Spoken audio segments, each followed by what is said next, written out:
Kodėl mums atrodo, kad vaisiai yra sveika? Dažnai komentatoriai vardina vaisių naudą sveikatai, iš kurių populiariausia yra, kad vaisiai turi daug skaidulų. Tai žiūrėkim, kaip yra iš tikrųjų. Obuolys 100 gramų turi 2,4 gramus skaidulų, apelsinas irgi 2,4 gramus, bananas turi 2,6 gramus skaidulų.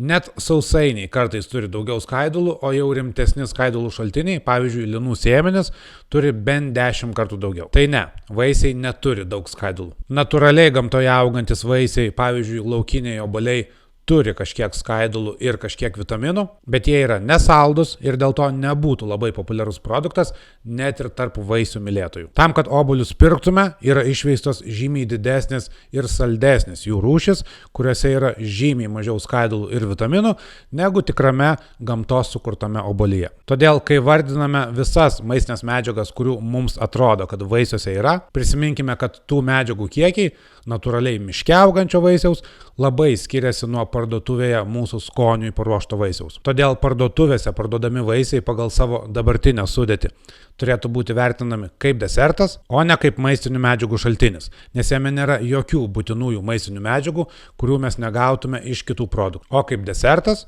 vaisius yra visai geras pasirinkimas.